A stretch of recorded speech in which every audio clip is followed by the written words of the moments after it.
Ja Rule, hip-hop artist of Murder Inc., known for rap songs such as Live It Up, The Rain, and Put It On Me.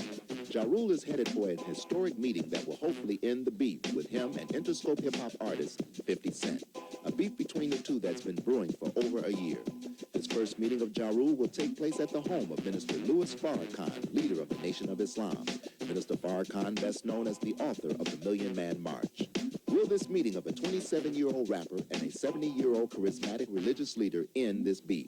Let's witness this historic meeting as Ja Rule seeks out the counsel of a man he believes to be the peacemaker.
That I have in the bounds of North America. Everywhere you hear him, listen to him. Everywhere you see him, look at him.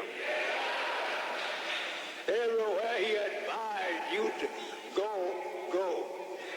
Everywhere he advised you to stay from, stay from.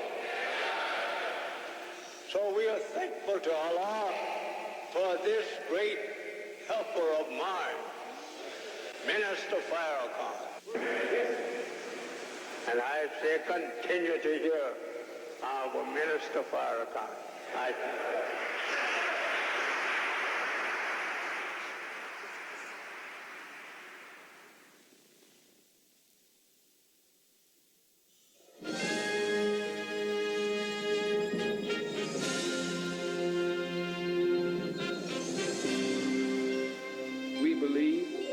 We who are the children of slaves, who have given 400 years of our sweat and blood and have never gotten nothing in return for our labor and our lives.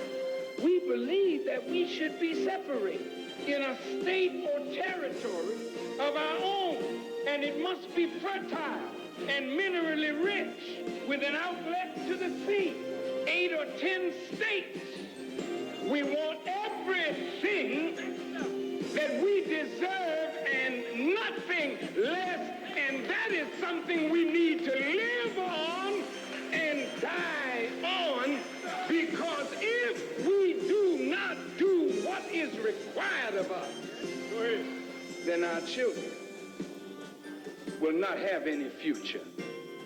America stands atop a pinnacle that no nation in modern history has occupied. Allah says in the Quran, I give you power and rule by turns to see how you act in such an historic position that no nation in the past has ever achieved. How will you act? I am from America, the greatest nation on this earth, but I believe with all my heart that the American people are a people that will do what is right if they know the truth. The question is, who will tell them the truth and who will block the truth from getting to the American people that they may demand a change from their government? Everybody else got to get rid of their weapons weapons of mass destruction. But America got stockpiles of it. Why can't another nation have it? Because America wants to dominate the world and frighten the world and threaten the world that the world will bow down to America and not to God. But there's a people in America that will never bow down to this enemy. When you see a black man stand up in the most powerful government on earth and speak as I speak, and walk as I walk, and live as I live, and don't care nothing about that enemy, then you ought to know God is not to come. God is already present. He's here. He's in the world.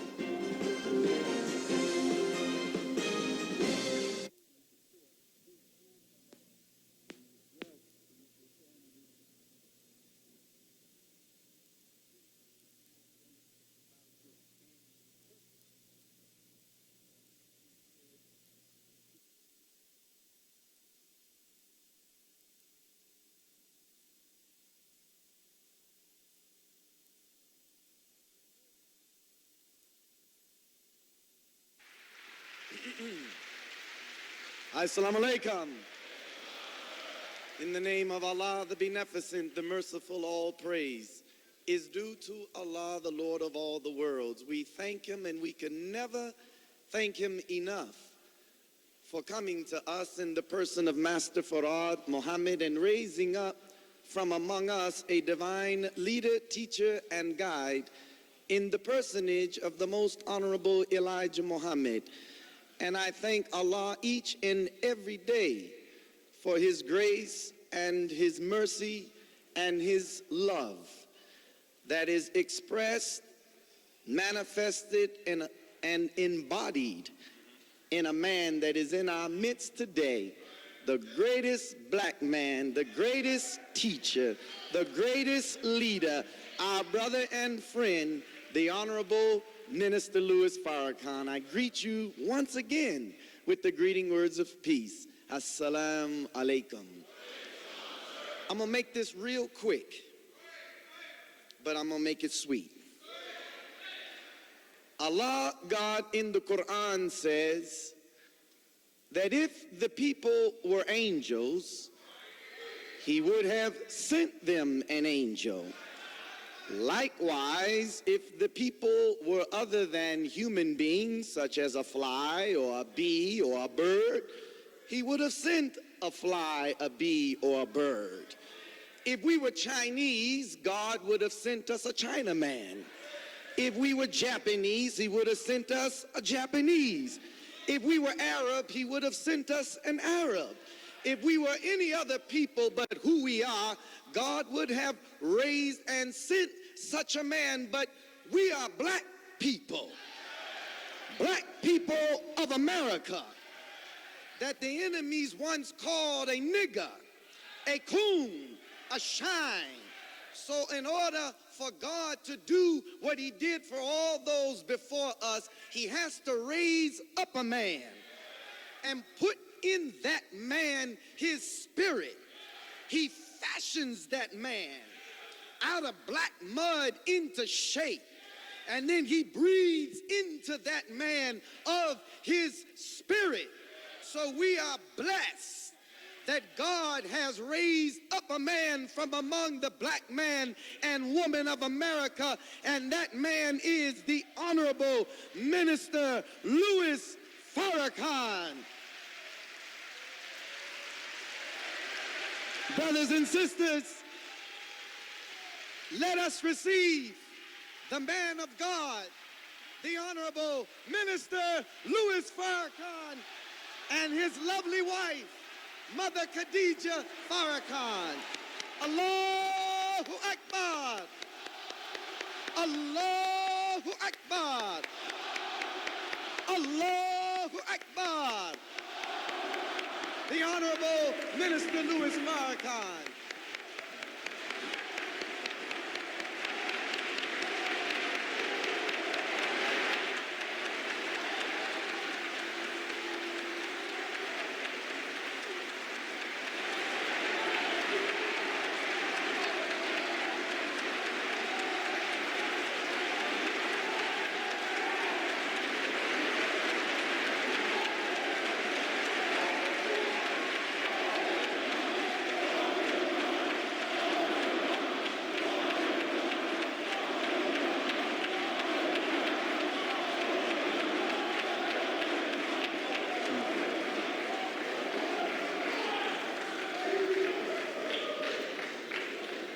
In the name of Allah,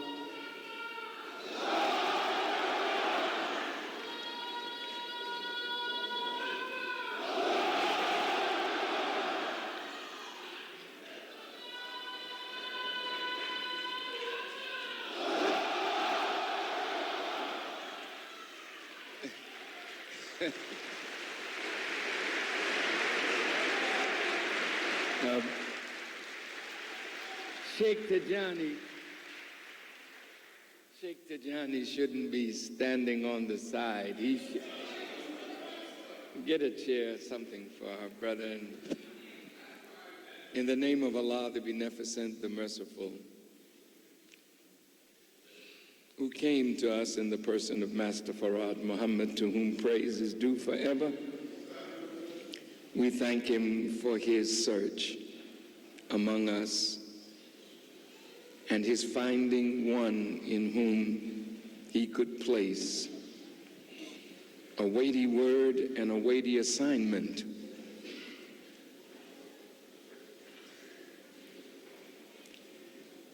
A man whom the world yet must come to know as he really is.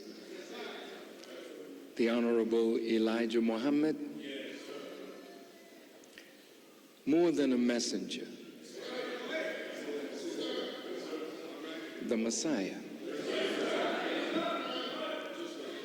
a man that Easter has some relevance to, which I will get to in a few minutes. But I greet all of you, my dear brothers and sisters, with the greeting words of peace. Assalamu alaikum.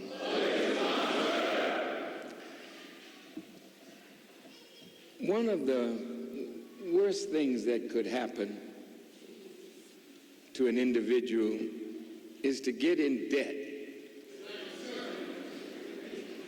and not be able to manage it.